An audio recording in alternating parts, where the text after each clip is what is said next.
Hey, what's up, everyone? It's Ben from Evolve Sport and Nutrition. Today, we are wrapping up our final stream theme for the Student Survival Guide. That is healthy lifestyle habits for success? Question mark. We're doing this as the entire month. If you haven't, if this is your first time here, welcome, man. And for those of you that are OG viewers, welcome back. Today we are basically wrapping up the month of the Student Survival Guide. August is a dire month for a lot of people. I work with a lot of students, a lot of student athletes. And we'll be soon working with a whole new group of athletes coming this September. I'm really looking forward to that. Can't wait to talk more about that soon. Got to lock down the stuff in place. But for now, I definitely want to continue on my series. So, with that being said, today we are cooking some fried rice. A good old-fashioned budget meal that I haven't had in a long time. So I'm looking forward to cooking that. And what we're going to do is we're going to use day-old rice. This is, day-old rice right there. And the reason why we do that is because we want the water content of this rice to be lower, because we're putting extra water and fluids in with things like oyster sauce and fish sauce and, oh wait, hold on.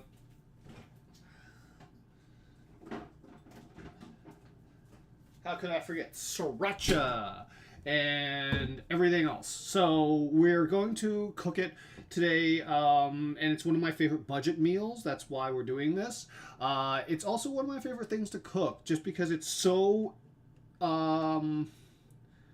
it's such a friendly meal from a leftover standpoint. I have a good amount of leftovers. I haven't cooked in a while. I haven't used in a while. So that's what we're doing today. So I'm just going to get ready and start setting up my kitchen and all that kind of stuff while we start talking about the nutrition stuff. So one of the biggest things I will say is that I am not feeling great today. I think I'm a little bit under the weather. Don't know what's going on, but definitely not feeling the greatest today. That's okay. Oh, and I'm using leftover pork meat that I fried up for. This is a part of the dumpling mix because I made a whole bunch of dumplings about a few days ago, and today we're using the rest of it in the fried rice because, of course, more protein. That's my dog Bruce. Don't mind him. He's just being silly. So what we're gonna do is we're gonna start preparing the sauce for the fried rice. Oh, I forgot to say too, we're also going to use some minor amount of vegetables. We're going to use some garlic, of course, and we're going to use some onion. Fry that up. And then we're going to have some, and this is might not be an ingredient that's familiar to a lot of people, but bamboo shoots. One of my favorite things. Add a great amount of texture to the dish. And it really brings, it really provides something different to the fried rice. I really like it.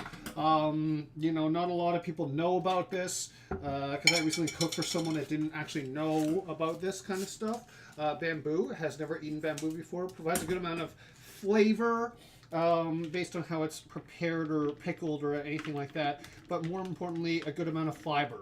So if you're someone that doesn't like a lot of vegetables or can't really afford vegetables, this is a really good option because it is, as you can see, preserved. It's bagged. I'm putting it into a jar so I can just reseal it, reuse it, and all that kind of stuff.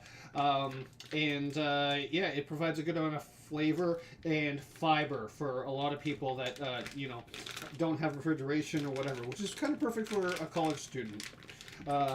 To be perfectly honest. Now, that being said, today let's talk about, while I'm preparing up some of these sauces, I'm going to tell you what I'm doing, but let's talk about the importance of healthy eating. So, healthy eating is very important, and of course I talk to a lot of my students about this because this is, I say, during college years or university years or whatever, post-secondary years or whatever you're looking at doing, this is basically the training grounds to be an adult. And there are some people that do it very, very well, and some people that don't do it quite so well. You start to really see the gaps in what people's life experiences are during university. I remember during university, when I was in nutrition school, you can tell who had to provide for themselves, cook for themselves in the past, and you can tell the people that didn't, because they're just, kind of clueless and kind of can't take care of themselves. And that's fine, but, the majority of people out there right now can't really afford to do that. So you're here to learn about how to take care of yourself, the nutrition, all that kind of stuff. And that's what we're doing today by cooking some fried rice. So the importance of nutrition, which is the thing I'm supposed to be talking about based on the thing down here. The reason why is because if you have good nutrition status, you can definitely eat. You can definitely. What's it called? You will be better at school, better at getting grades, and being better at waking up properly on time. If you have like really, really early classes, you will be better at retaining information, brain development, all that kind of stuff. But more importantly, avoid stuff like the freshman 15, which is, the famous kind of weight gain that a lot of students get during this period of time because they don't know how to eat and they have poor lifestyle choices because they had never been in a position where they had to fend for themselves or cook for themselves. And this is, of course, not going to apply to every single university student. Some people will have been able or been preparing their food their whole lives. And, I'm just talking a whole lot of nonsense right now. But for the majority of people, at least the clients that I see and I work with a lot, they don't really know too much about food or healthy lifestyle choices. So I figured I'm going to put together one final stream in this series to really talk about everything under the sun when it comes to healthy eating, and really get a good stream in. And then before we move on to next month's kind of focus, the theme, I'm going to tell you all the theme later on, and it's going to shift focus away from the students and towards the parents. But today we're cooking fried rice. So what I'm doing now is I'm getting everything prepped while I'm talking about the food. So, importance of healthy eating. It's important to have healthy eating for multiple reasons. If you're a student athlete, then it helps you recover better. But more importantly, for everyone there in post-secondary, you're in school. You want to learn better, right? You want to retain everything a little bit better. You don't want to waste your time because that's a very important part of all this. So, in that regard, it's just having better nutritional status makes you a better student. It really, really does, because it supports the brain development, the learning, all that kind of stuff. It's great. So it's really, really important. And of course, like I said earlier, that being a student, it's like being an adult on training wheels, right? You get to do stuff, you get to have a lot of fun, you're away for the first time, but you're really training to be an adult and how to take care of yourself. So, in that regard, you want to be able to have some idea of how to do that without just kind of going through life and being like, oh, when do I eat? When do I do this? When do I do this? You want to be able to take care of yourself, and that's what post-secondary is really, really good for, is practicing that, right? Whether or not you are good at regulating your appetite, good at taking care of yourself from a physical activity standpoint, there's a lot of training that you can do and a different way you can look at that. So there's a lot of reasons why you want to eat healthy, and those that eat healthy have typically better, longer, healthier lives and all that kind of stuff. Now, the challenge is with healthy eating, it's how do we define healthy eating, right? Healthy eating is defined differently to different people, and it's going to have a lot of variables that come into mix that really impact how people look at healthy eating. If you don't pay attention to, I guess, the science right now, or what a food influencer says and all that kind of stuff, you really want to look at healthy eating as a philosophy. So what is your philosophy around healthy eating? There's a lot of different things to consider for a lot of different people. And of course, eating healthy is something that people think they know what they're doing or think they know what it looks like, but in reality, they really, really don't.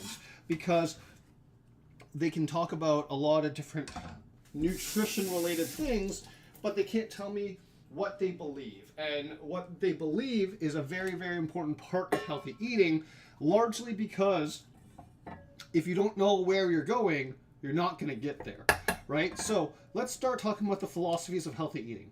I myself get a lot of different people, varsity students, varsity athletes, and all that kind of stuff, to consider what's important to them. And there's a lot of different ways to look at that in regards to their culture, in regards to their economic status, in regards to their time, their availability, all that kind of stuff. You can say that, let's say, for example, the diet number one is the healthiest diet out there. But if you can't afford it and it's causing you more stress or causing you to go into debt, then it's no longer healthy because you are negatively impacting your financial health, right? Because there's different types of health, and that's what we really, really need to be aware of. I'm not one to talk about financial health. I did talk about healthy eating on a budget earlier in the stream, but financial health is one of those things where, are you keeping a budget? Are you doing all that kind of stuff? And again, I'm not the person to talk to about that, but you're very, very well aware of what that looks like. So if your idea of healthy eating is like organic this and like free range this and all that kind of stuff at the top of the line, but it's causing you to go into debt, it ain't healthy. You got to work within your means. You got to work within what the cards that you're dealt. That's what I tell people all the time. You have to play the cards you're dealt. You can't fantasize and be delulu about, oh, this is a this influencer said this, therefore I'm going to do this. Can't do that. You have to look at healthy eating from your own perspective and really, really apply those thoughts. So I'm just going to talk about me for now and what I believe to be healthy eating. So healthy eating to me is meeting my nutritional needs, and those nutritional needs are enough dietary protein and enough carbohydrates and enough vegetables to support my training. Currently, I'm training for a half marathon. You might see the other videos in the series that I have, the road to the TCS Waterfront Half Marathon. And what I do there is I just basically a training vlog to be like, here's what my training looks like this week, and all that kind of stuff, which is a lot of fun to make. It's getting me to practice my video editing skills. It's getting me to practice a lot of different stuff. But that's fundamentally what it is. It's just me training right now. So that's my idea of healthy eating. Does that give me a lot of time to adjust for healthy eating? No, because I will tell you this one thing.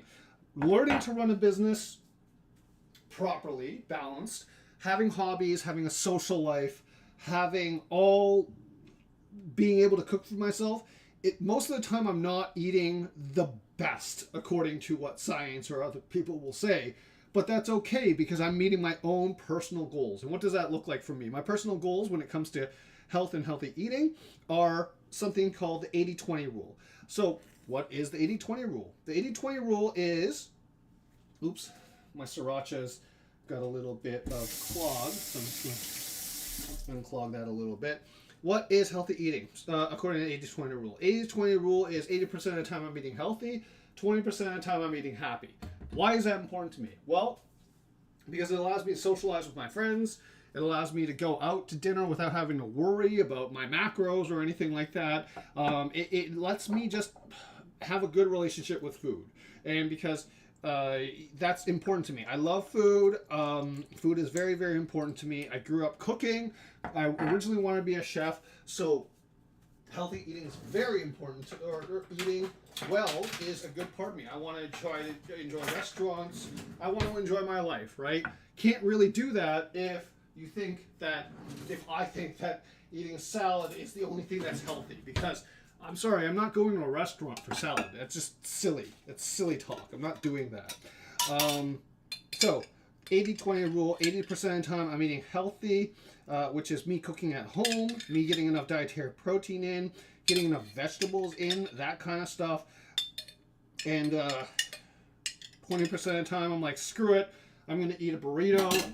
I'm going to go to my friend's place for a barbecue. It's, just a bunch of different perspectives on what healthy eating is.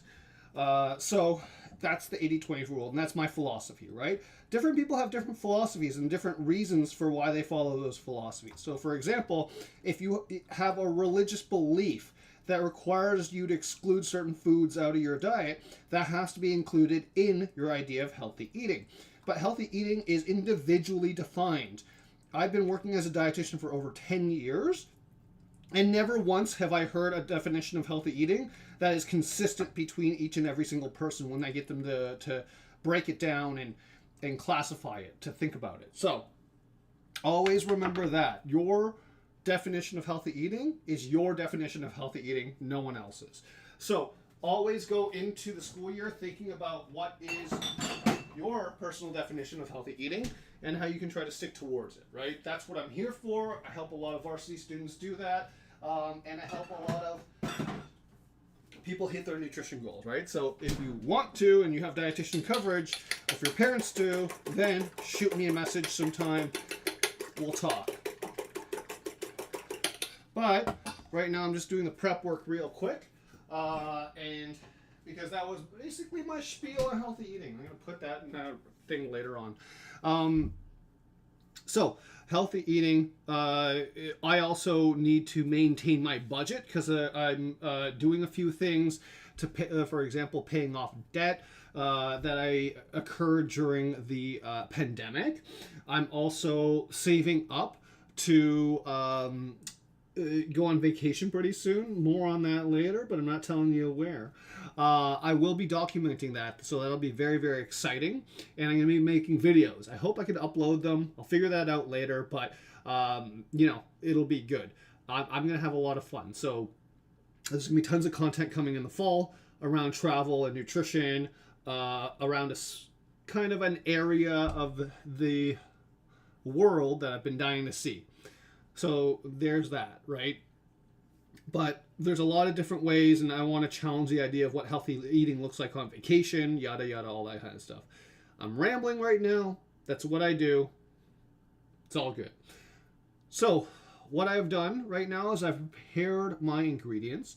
We put oyster sauce together here. This is my sauce for the fried rice. So what I've done is I've combined oyster sauce together with a little bit of fish sauce together with some of the leftover soy sauce that I used to make soy sauce chicken one time over the weekend. And I'm just putting that soy sauce in here, and I'm putting the garlic in here, a good amount of garlic in here, so that it doesn't burn when I put it in the wok.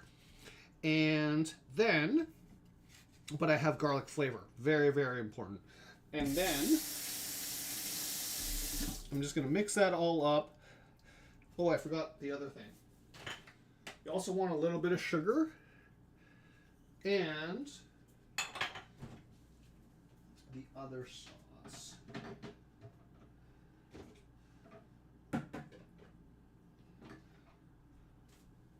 Chili crisp. I love this stuff, chili crisp.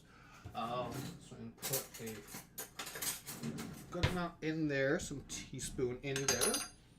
And then we're basically done. So, just want to expand the idea of what healthy eating is for people, and get people and students to think about that, because it's a challenge for a lot of people. They go through their whole lives without knowing what healthy eating is specifically to them, and I find that's a big, big challenge for a lot of people, because when they're like researching how to eat healthier, how to do whatever, they are having some sort of imposter syndrome with their stuff, and it causes quite a few identity issues within them, right? So, for example, if someone else's definition of healthy eating has invaded your mind and you're not eating the foods that you like, then you're not going to do that for a very, very long time. That's why diets don't work. That's why, a lot of people, when they're counseling in the world of nutrition and give advice that doesn't include that culture that someone comes from, it's bad advice. It really, really is. So there's a lot of different things to consider, and that's why I'm being a little bit abstract.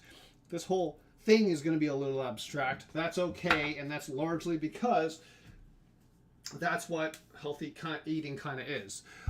So there's that, right? You want to know where you're going to. You want to know your philosophies, what your restrictions are, what your variables are, all that different kind of stuff in order to be able to eat healthy on your terms. Just going to put a little bit more of this in there. We've chopped up the onions. So that's going to go in. I'm going to pan fry that real quick. And then I'm going to stir fry up the eggs real quick. Half of them. There's 6 eggs in here, 3 egg yolks, and 6 egg whites. So we're going to pan fry half of that. We're going to put it aside. And it's going to happen very, very quickly, basically. So we're going to do that all there, and then we're going to throw in the rice. We're going to fry up the rice, put the sauce in with the rice, and then basically we got a dish. So what I'm also going to do too, I've got this soaking right now in order to get rid of some of the dirt, but we're going to use one of my favorite vegetables, yu choy. And yu choy is super, super easy. You just boil it and put oyster sauce on top of it. So not a hard thing. It's just letting it soak right now so all the little sand and grit can come out and all that kind of stuff, right? We're basically done our prep. So let's move on to the next slide, I guess. Physical activity. Physical activity is an important goal because a lot of people, I find students that aren't student athletes, they have relied heavily in high school on gym classes and all that kind of stuff to maintain physical activity. Physical activity is very, very important. We reach peak bone and muscle density between 30 to 35, and on our way getting there, in your 20s, when you're entering post-secondary, it's a good time to start exercising and learning what to do. The reason why is because typically most tuition fees include access to varsity gyms, or not necessarily varsity gyms, but university gyms. And university gyms are some of my favorite gyms in the world because they're built for varsity athletes. There's a lot of good equipment there, and it's already built into your tuition, right? So if you learn how to work out while it's free, it's low stakes, and it's a really, really good time. What I would tell a lot of people to do is focus a little bit more on, depending on what your health and your physical needs are, I would always say focus a little bit more on weight training, resistance training. The reason being is that resistance training helps build a lot of lean muscle mass, and lean muscle mass is very, very important for multiple different things. Aside from general strength stuff, you really want to reach your peak bone and muscle density by 30 to 35. So you start that foundation young, and when you're building that lean muscle mass up, it's good for not only just general strength stuff, coordination, but also healthy aging. And I talk to people about healthy aging very, very young. Like, people laughed at me when I talk about healthy aging at the age of like 30. But, now in my late 30s, I'm very, very happy that I was taking care of myself with physical activity when I was younger, because that really, when you start to get to my age, you start to see a big difference for who has been taking care of themselves and who hasn't been taking care of themselves in their life, So it's just one of those things where sooner or later, you're going to have issues. It's going to have back pain, all that kind of stuff. And that might be because you're under-muscled and all that kind of stuff. So what I recommend with people is go see a doctor first. Go see a medical professional. See what they are capable of doing, what's safe for them to do. But generally speaking, if you're part of the general population, I would say aim for like 3 strength workouts per week and like 2 types of cardio. Now, the strength workouts, that's a very general recommendation. Not everyone is going to be able to do it. That's completely fine. But you want to find something that you like, something that you can do, something that you're interested in. If you don't like lifting weights, don't lift weights. Because if you force yourself to do something that you don't want to do, you're not going to want to do it for very, very long, and you're just going to create more stress in your life. So try to learn about physical activity while you're going through university. Try to work out between classes. Definitely take a shower.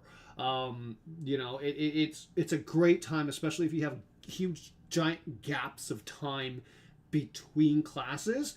That's a really, really good way of staying active, being good, healthy to yourself, and all that kind of stuff, and preventing you from doing other things that may not be so healthy. So for me, when I went to Ryerson, for what the university formerly known as Ryerson, now known as Toronto Metropolitan University, the biggest challenge is that was downtown Toronto.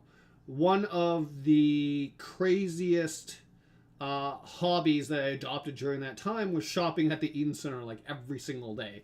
So it got to a point where I'm like, this is not sustainable. And I always loved working out, right? So I started working out a couple different throughout the year, got into really, really good shape, really, really loved that. And that's something that I would encourage all people to do is maintain their physical activity, because their physical activity, if you're physically active, you can actually have just better energy levels, and it builds into better sleep, which is something that we're going to talk about later on.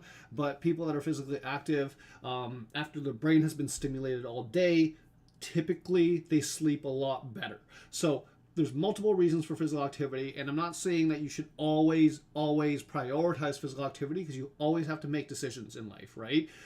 It might be midterm season, you might have papers due, you might have to skip a workout. That's completely fine. I'm just saying, if you've been relying on physical activity through your gym classes in high school, this is one of those opportunities where you have to okay, what is my relationship with physical activity going to be like as a young adult, or as an adult just growing up? Do I want to prevent disease with nutrition and physical activity together, or are we going to rely on other things to help prevent those kind of diseases, right? There's a lot of different stuff to consider, but I would definitely consider adding physical activity into your life with a well-stocked gym equipment, if you are fortunate enough to have that be covered in your tuition. So, that being said, what's the next one? Sleep hygiene. Sleep is probably one of the greatest hacks in life to just be good, and stress management. The next slide is going to be stress management, but one of the biggest stress management things is going to be sleep. Now, I get it. You're a student. You might want to stay up all night. There's watching anime, playing video games, out at bars, doing socializing stuff and all that kind of stuff. I get that. But if you learn how to sleep and you have a good sleep schedule and good sleep hygiene, it's amazing what happens. You're going to feel so refreshed, so good, compared to those that can't sleep properly, right?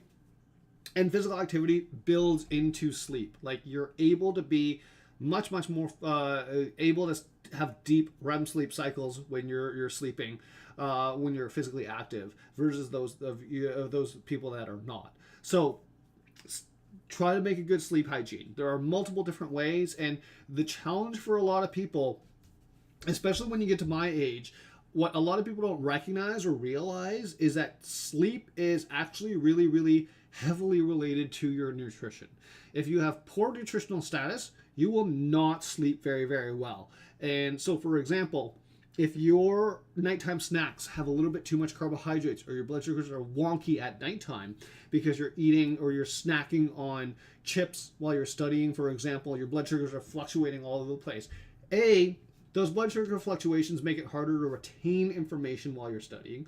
But B, if you have a blood sugar fluctuation, you might just randomly wake up in the middle of the night, right? So always be aware of the fact that sleep is going to do wonderful, wonderful things if you prioritize it. And what I mean by that is, if you sleep well, you're more likely to retain the information that you were subjected to during lectures, that you studied for, all that kind of stuff. If you don't sleep well, it just kind of vanishes. Your brain doesn't establish those neural connections that are very, very important to helping you retain that information, because you don't want to waste your time, right? That's a form of stress, if you waste your time. So people have a lot of busy things to do, and if let's say you didn't have a lot of stuff to do, do you really want to like waste your time doing the same things over and over and over again and have it be less and less effective? I hope I hope that's a no. I'm not getting any engagement in chat right now. That's okay. But one thing you want to recognize is that you can become much more efficient at everything if you sleep well. You recover better from workouts. You're better able to have better workouts the next day. You are better able to have just better stress management, better grades typically, better everything. So sleep hygiene is one of the most important things I get people to focus on. Now, realistically, as a student, I get it. There's certain days of the week where it's not realistic. If you're living on residency, it might not be cool for you to sleep well because you're sacrificing social time. Like I always think back to a meme that existed when I was in university, which is so long ago, that you can have good grades, sleep, or a good social life, but you can't have all three. Pick two of those things, right? I would say that the secret hack or the life code is to be like, okay, there's certain days I'm just not going to sleep well, and I'm going to prioritize social life. And then there's days where I am going to sleep well, and deprioritize socialization. This is what we call balance, assuming that you choose grades as one of the automatic things. Because what are we doing here, right? If you're in university, you're paying for your education. It's a waste of your time and money if you're not going to take it seriously. So, all those kind of things considered, I always get people to sleep properly. Now, how do you sleep properly? There's a lot of different things to consider. I get a lot of people to start having a nighttime routine. And this nighttime routine is different than, what a lot of people would assume is like your sleep time from when you're a kid with your parents or whatever like that. It's kind of like basically aside from your regular hygiene stuff like washing your teeth and brushing your teeth, I should say, washing your face, shower, all that kind of stuff. What typically I would say is take a look into different methods to help you sleep better. So having typically a colder room helps you sleep a little bit better. If you can control that. If you're in residency, it's kind of like the same kind of room temperature the entire time. But if you can sleep better, having cooler temperatures actually helps you sleep a little bit better.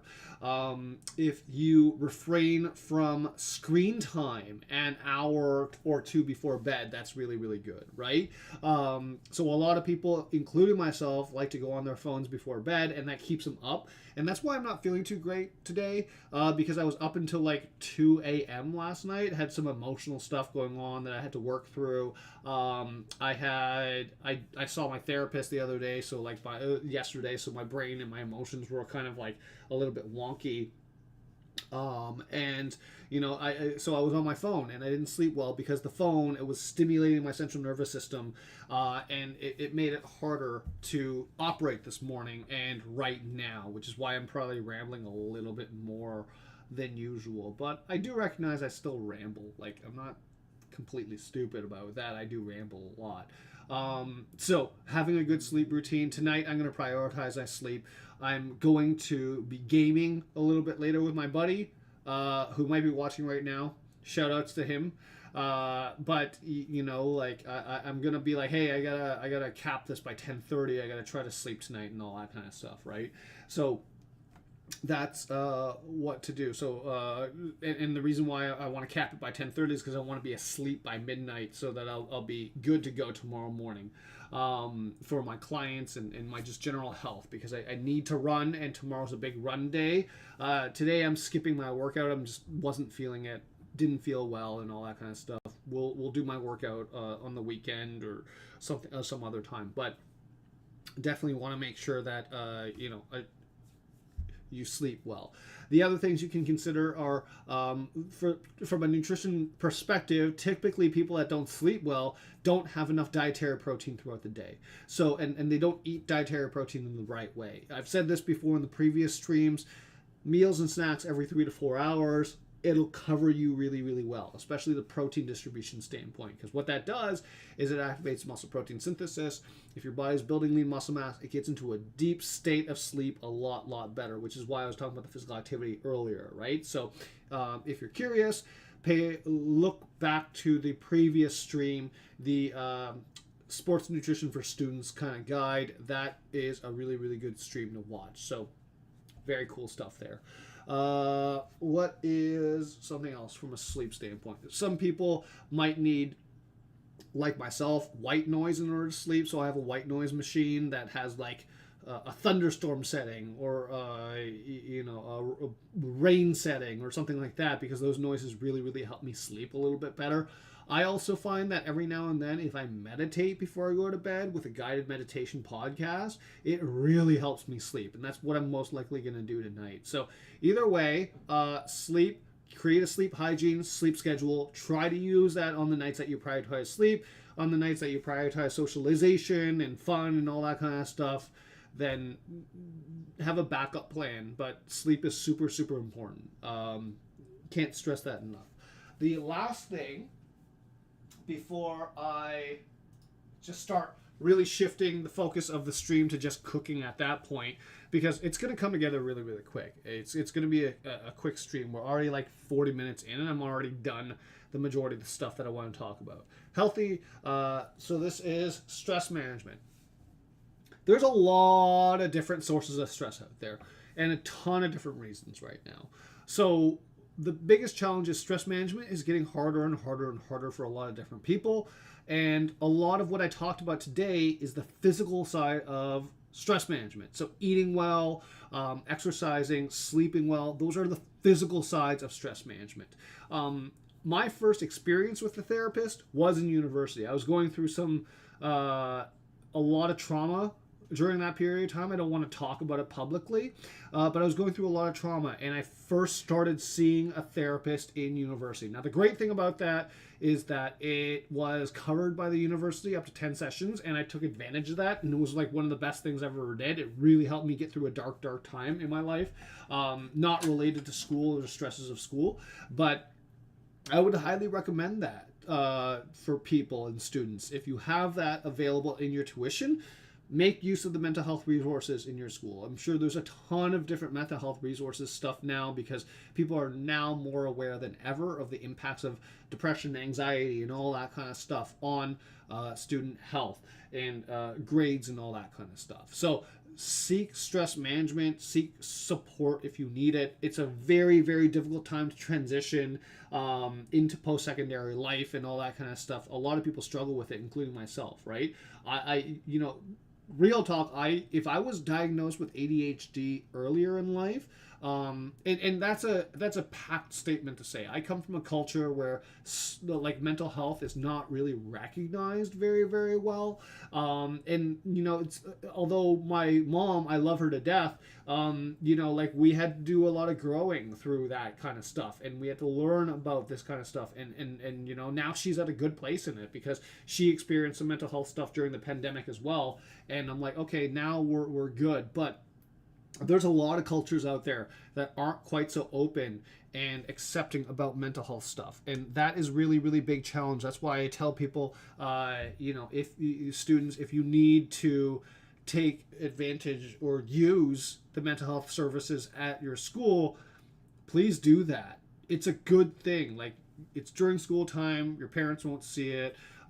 It's a very real challenge for a lot of different cultures, being a lot of conservative cultures, like for a lot of Asians, a lot of Middle Easterns. It's a big, big, big challenge. It's not so easy for people, right? So I highly recommend it. If it's already included in your tuition, definitely check it out. One of the best decisions ever.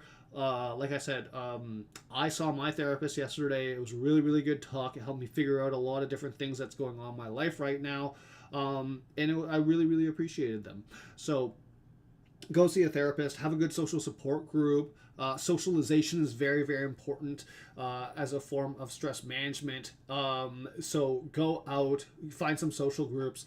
There's a ton of social groups in post-secondary. It's very, very easy to find people that have common interests, and through those common interests, it makes it easier to be a friend, right? I will say one thing: as you get older, it becomes harder and harder and harder to be friends with people for multiple different reasons, right? There are people that are just like at different stages of life. There are people that have kids now that don't have free time at all. So the idea of like, oh, let's hang out is not really realistic to them until their kids hit a certain age, and then it becomes a whole other thing where it's like, hey, I got to get a babysitter in order to do this and have dinner here, and I got to go home by this time. Relationships change over your life, and it's a really it's a sucky thing to deal with if you're not ready to deal with it. But it's harder and harder because when you get older, finances get in the way a lot more too.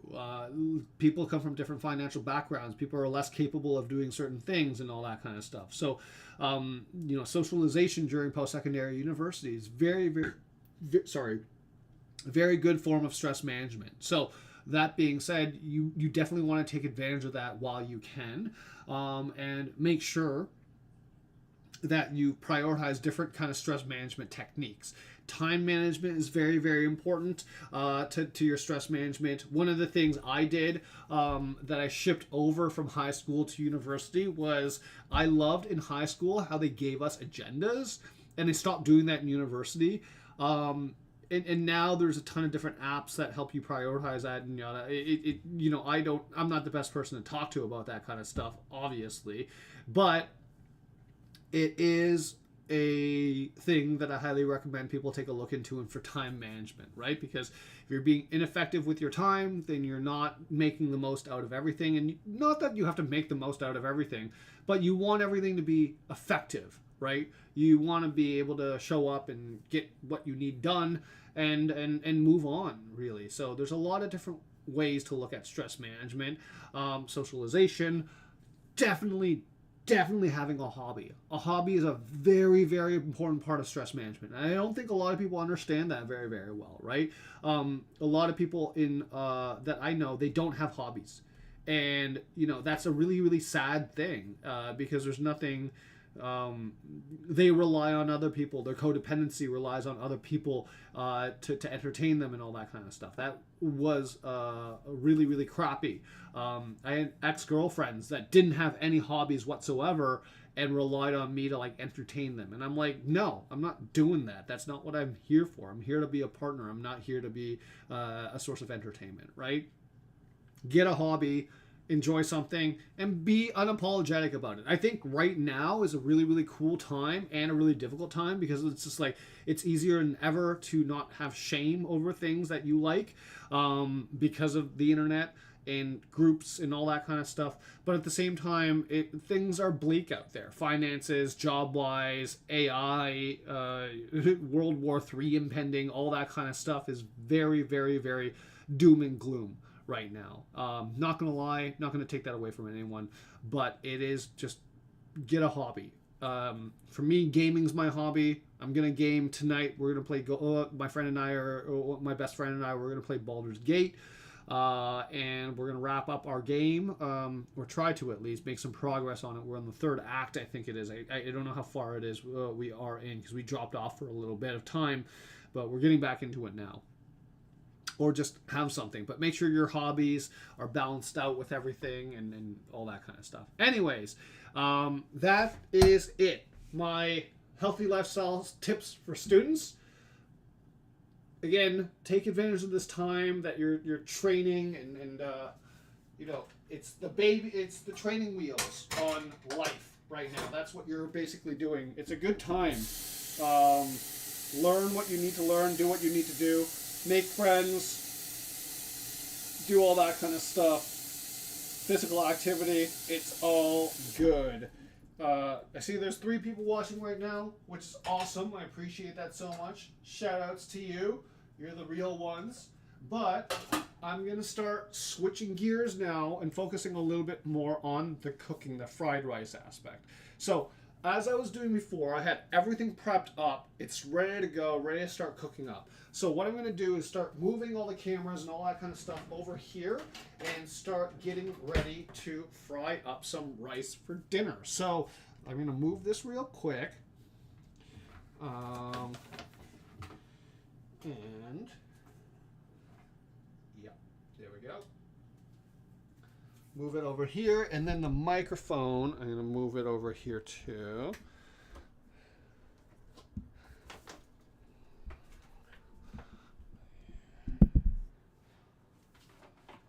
Okay. So we're on this side of the room now. Very cool. Awesome. What we're gonna do is we're gonna start preparing stuff to start frying up the rice. Again, one of my favorite budget meals because rice is one of the cheaper things right now. Although rice is historically at a very, very high price compared to what it used to be. So what we're gonna do is we're just gonna turn this pan on medium medium high heat and get the oil warmed up. Once the oil's warmed up, what I'm going to do is start pan frying a little bit of the rice. The eggs first, and then the onions, and then we're going to throw in the rice. I've got this pot going, starting to boil water because I do need some vegetables tonight for the yu choy. So that's what I'm going to do there. And then we're going to throw in, like I said, a whole bunch of leftover stuff. So this is just minced pork with shiitake mushrooms, chives, and seasonings, and garlic. That's what's going to go in the fried rice for a little bit of extra protein combined with the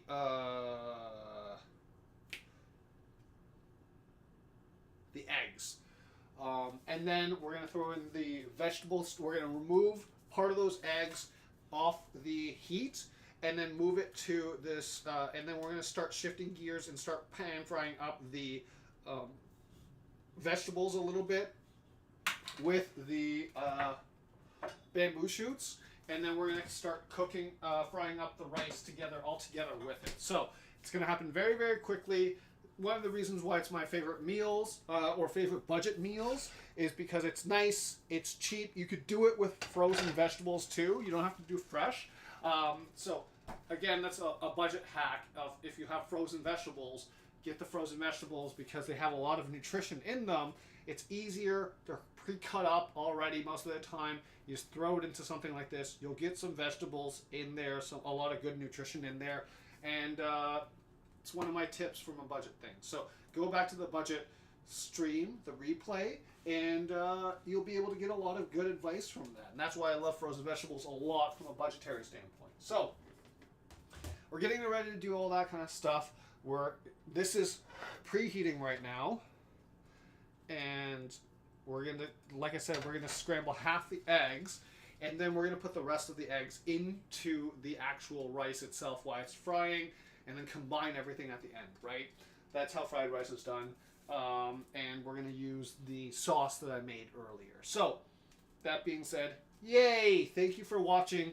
Thank you so much for those of you that watched throughout the entire series of the Student Survival Guide. Very, very cool stuff. I appreciate you all. Next month is switching gears, focusing on a different population. Your parents. So it's going to be nutrition for parents, in practical solutions and all that kind of stuff that I've worked with parents in September with to kind of get their nutrition back on track. After summer, which is a very, very wow time for a lot of different people, parents usually have a struggle kind of getting back into the routine of things for everything like that. So September is going to be that month. There will be a few weeks, and I will say right now, I've traditionally been streaming Wednesday nights. I'm going to try something a little bit different in the month of September. We're going to see what that looks like. And then I think we're going to try maybe some different days or something like that, because I want to see if there's going to be a different day where I can get more followers or more viewers, more all that kind of stuff, because Wednesday, I don't think is it. I don't think it's it. I'm going to try maybe a Tuesday, maybe a Monday night or something like that, but I don't think it's it when it comes to streaming on Wednesday night. I don't know. We'll see. I also have a cool contract coming up with the Toronto Ballet School, and I'll be working with their students, so I'm really excited for that. Hopefully I get to see some of them perform. I think it'll be really, really cool.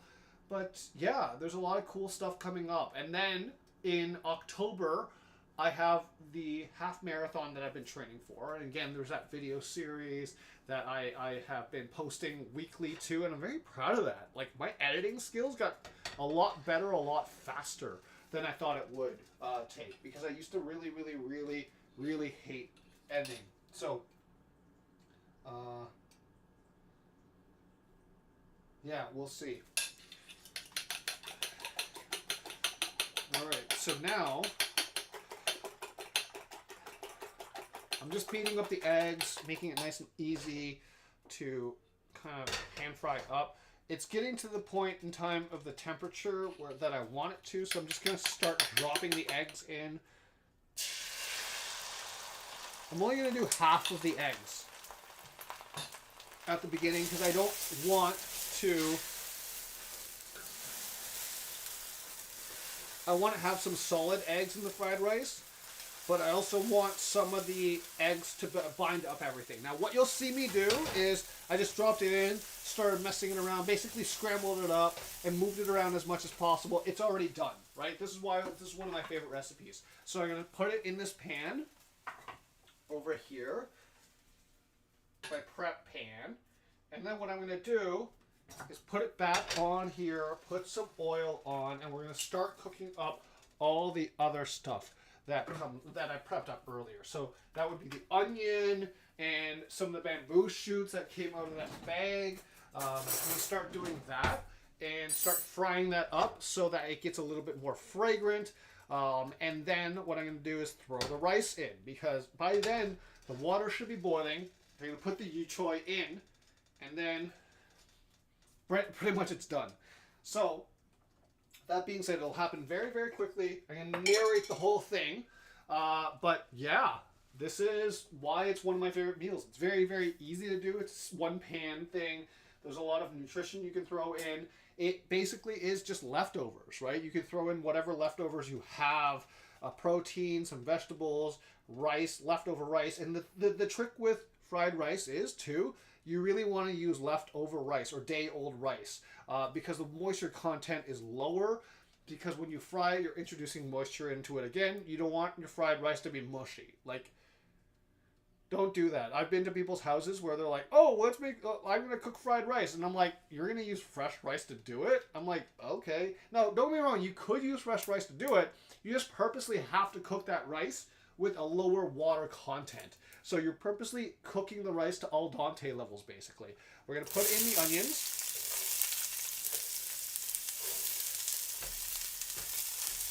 Not a lot. We just want a little bit of flavor around that. We're going to take the bamboo shoots. We're going to be very generous with that because I love the way these taste.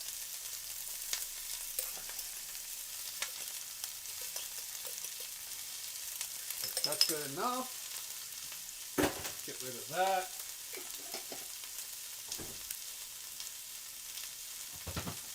That back in the fridge. I'm just going to move this around a little bit. And then we're going to put in the pork, because that's going to need to cook a little bit longer than the rice.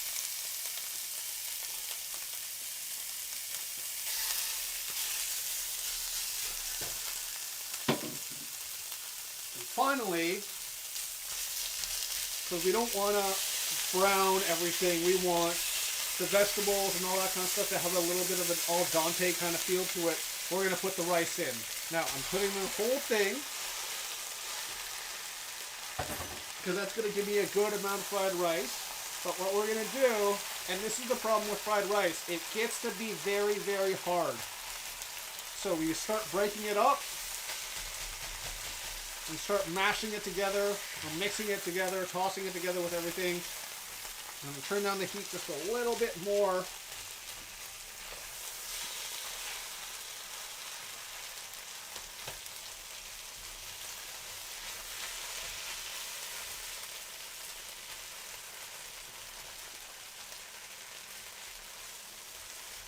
Just separate the rice. You can see it's very, very hard. It's like 2-3 days old because I cooked this over the weekend. And It's going to have a lot of flavors in it. Now, it's going to be a little bit easier in a little bit once I put the sauce in, but I want to break this up a good amount before I put the sauce in, because I want the sauce to basically coat everything of every little bit of rice.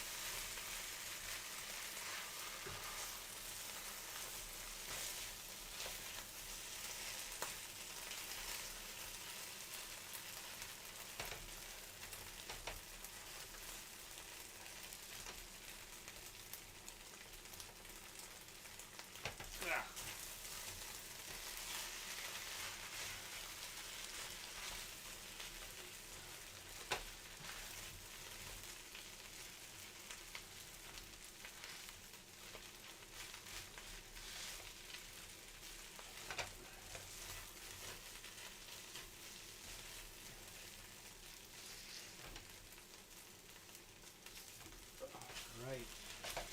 So that rice with a little bit of heat in the pan is breaking up really, really nicely. Some you'll have smaller bits than others, that's okay, but it's almost time to start adding in some of the flavoring, the sauce that I made earlier. Again, that sauce is just oyster sauce, some leftover soy sauce that I used from making soy sauce chicken over the weekends. It's just basically fish sauce, sriracha for a little bit of spice, and chili crisp. Some good old-fashioned Lao Gan Ma. So what we're going to do is we're going to mix that up, make sure it's nice and distributed. Throw in that. Now, here's the rule with cooking that I always want you to think about. You can always add, you can never take away, right? So it's better to go in with less sauce first and then add and adjust to your flavors and your tastes and all that kind of stuff. If you're new around here, you know, I'm sorry, I don't cook with recipes. That's not how I operate. Because recipes, to me, are just, it's a very corporate way of cooking. Because that's when you want to, like, do things like handle food cost and food waste and all that kind of stuff. And if you are, not so great with cooking, you might want to rely on a recipe. But we don't use recipes around here. Not yet. Maybe at some point in the future I might create a cookbook, but for now, no recipes.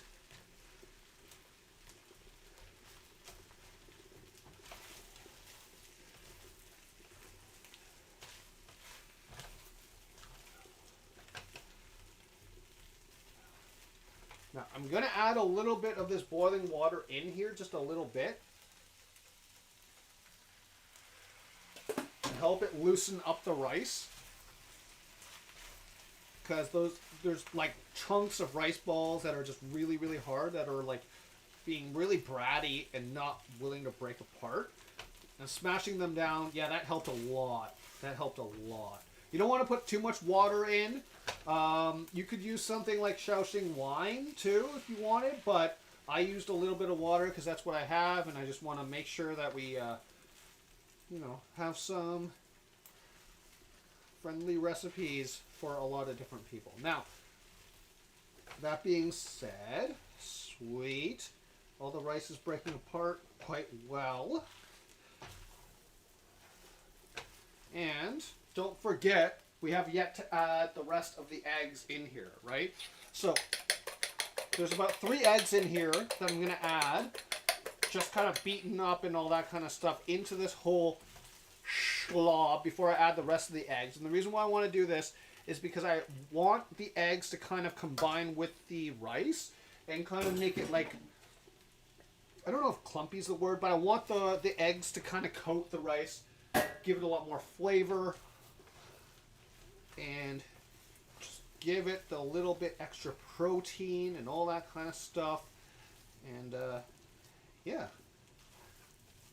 Now, one thing with food when you're cooking, in order to know how much, generally speaking, you want to always taste your food before you send it out.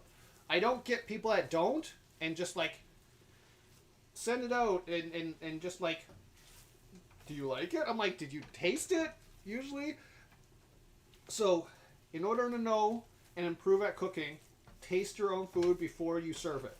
So what I'm going to do in a little bit, once I'm done cracking up all the rice balls and all that kind of stuff, I'm going to taste the flavors. I'm going to see what it's like. I'm going to add the rest of the eggs in. That water's going, so that's really, really good.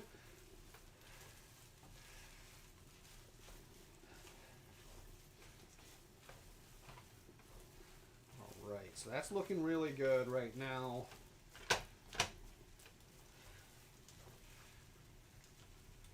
It's just a regular fried rice. A little bit of minced pork from dumpling stuffings. Leftovers galore going into this dish. And that's it. Almost no more rice. Okay, that's good. So what I'm going to do now, while the water's going hard,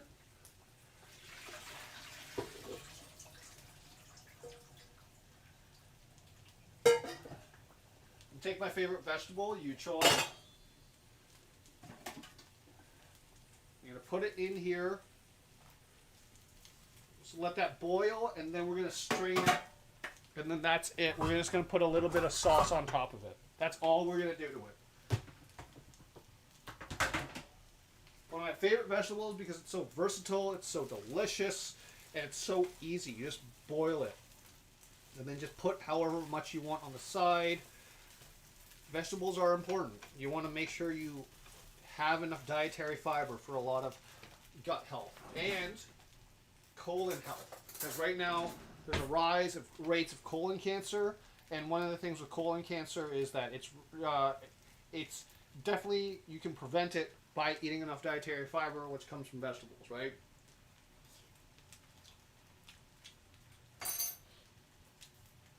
That's why you taste it. It needs a little bit more.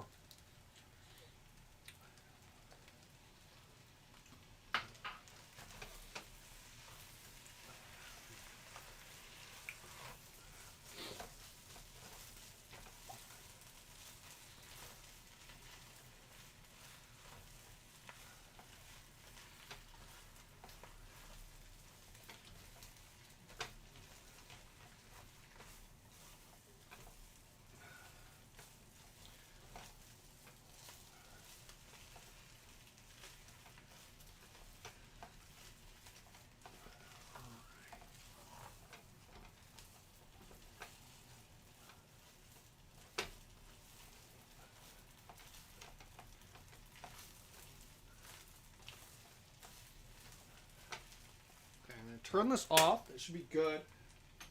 I'm going to taste it again.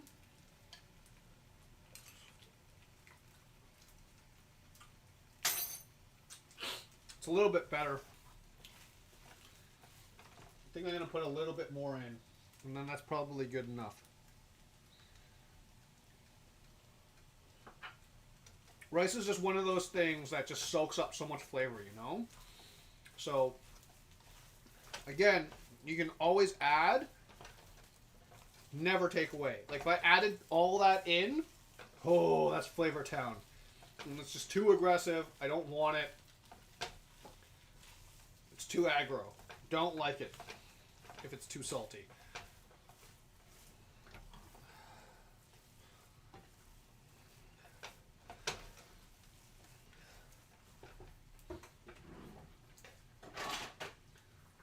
Go in with some tongs, press this a little bit. It's almost done because it's boiled up, everything's submerged. It's almost good to go.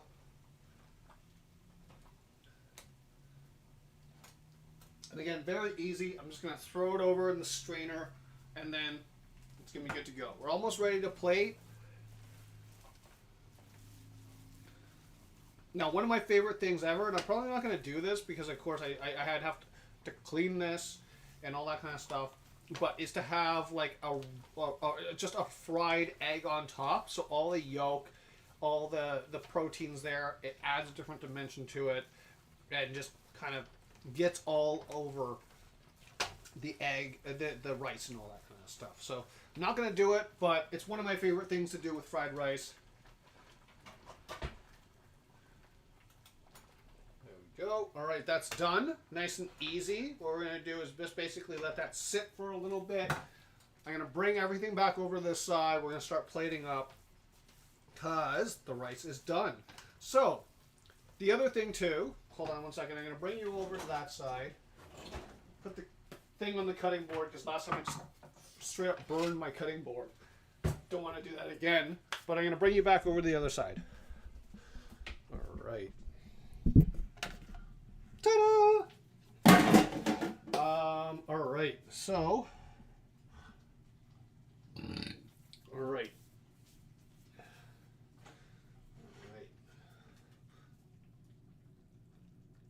Your joy's done. I'm just going to strain it. Get it to stop cooking. Put this back on there, and now I am going to plate it up. Now, I said this before in one of my last video, but honestly, I think there's a lot of like focus in the nutrition world on the plate model for healthy eating. And with all due respect, I don't think the plate model makes a lot of sense in this day and age. I think it's nice and easy if you're like good at fractions and all that kind of stuff in your everything. But I think the majority of the world doesn't eat with plates anymore. I think it's a lot easier to eat with bowls, and there's a couple different reasons why. Now, let's say you're trying to portion. All right, let's say you have all that kind of stuff.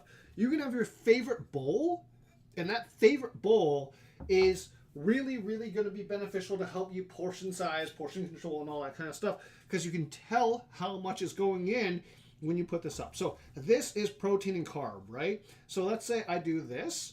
I know that that amount of rice is half a cup. So if I'm going to put a little bit more in, a full cup, that's a little bit too much. A full cup of rice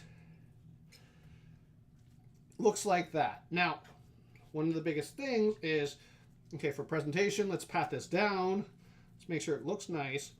But you see that? It's a really easy way to portion size everything. So the plate model, I think, is not good because it's culturally ignores a lot of different things that a lot of people don't eat with plates. And when you eat with plates, you gotta have to, that's assuming that you have a dinner table to sit down to. It's assuming that you're doing a lot of those different types of things.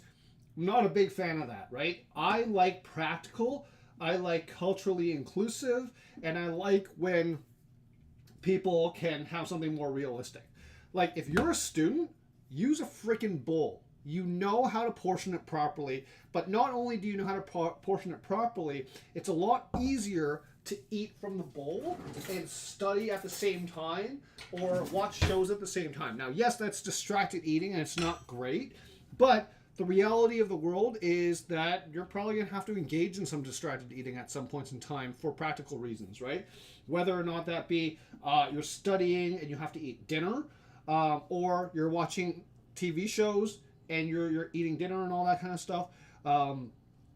But the reality is that bowls, I find, are really, really good at portioning without needing to measure, weigh, and all that kind of stuff. And it's a really, really good system to help you just eat more practically, have less cleanup, less utensils, all that kind of stuff. So I don't like the plate model, largely because I don't eat with plates. I usually don't. Even though, like, most of the time I plate up food for the stream, I don't eat like that typically. I think it's such a hassle. I think it's such a waste. And it is not very culturally inclusive. So, generally speaking, I just go with the bowl system, right? Just like that. I think that's good. That's going to give me a good amount of vegetables. That's at least one serving of vegetables. The rice is there. I've got the protein in there too. If I wanted to, I can just heat up some of the extra protein I have around, put it in the bowl, and then it's just easier that way. So I think the plate model's stupid. I really, really do. I think it excludes so much of the world's needs, culture, and all that kind of stuff. So I don't do the plate model. So go get yourself a bowl. It's gonna be way easier. But right now, I'm going to take a photo of it, post it on social media, and have a few bites, and then end the stream. So right now, there we go.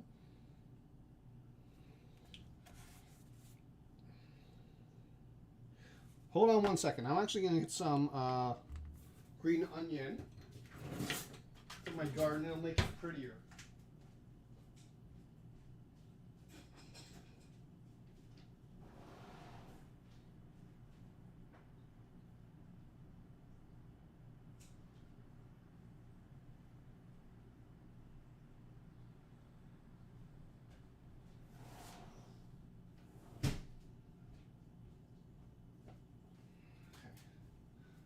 Sorry, stream, chat, whatever you'd like to be called. Just went to my garden, grabbed some green onions. Gonna chop this up real quick and put it on the dish for some presentation as a garnish.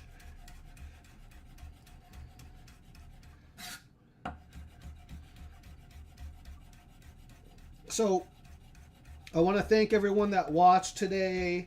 Like I said, there's going to be some changes coming up to the stream format in September. Don't know what those are yet. That's how I roll. I like to procrastinate. We've all been there, right? So there's going to be some, I'm going to play around with some dates for September and all that kind of stuff. And of course, with me, working with the ballet school and all that kind of stuff, they need me to teach classes on Wednesday evenings. So I got to figure out what that looks like. But for now, this is one of my favorite budget-friendly meals. And yeah, I'm going to post it. I'm going to eat a few bites. I'm going to sign off. And we're just going to wrap up the night. So thank you all for coming to the show. And for those of you that are curious, good luck with starting semester and classes in September. It's a really, really exciting time. I hope this stream theme month has been helpful to a lot of different people. I will try to edit it down and arrange it to a shorter, more condensed clip at some time in the near future. Probably this long weekend, just because it's a long weekend and I got nothing much to do, and you know, practicing the editing kind of stuff is actually a lot more fun than I thought it would be. So, you know, thank you all for watching. I'm going to be posting what the stream dates and themes are going to be for September on my Instagram, which is at evolved_sport_nutrition on Instagram. So please check that out. Please like, please subscribe. Please comment down below if this was helpful for you. Good luck with the school year. And please let me know if you need any help. But yeah, I hope this has been helpful for everyone. I'm just going to start taking a couple of bites mandatorily. And then we're going to get going. We're going to watch some TV before while eating dinner. Because, you know, I don't have issues with distracted eating. So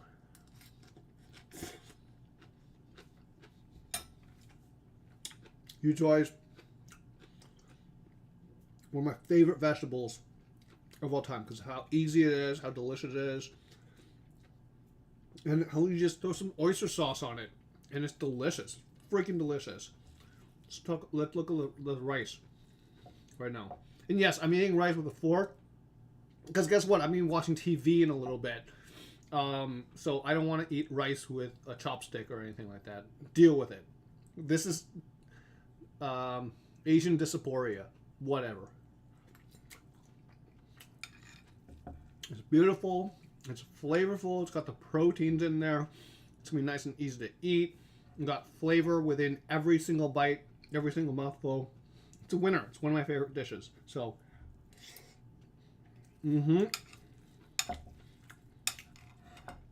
amazing, amazing. Very fast to cook. Very filling. I got a ton of leftovers, as you can already see over there. And yeah, I'm going to be able to eat that throughout the week. So please like, please subscribe. I'll see you in September. Have a happy and safe long weekend.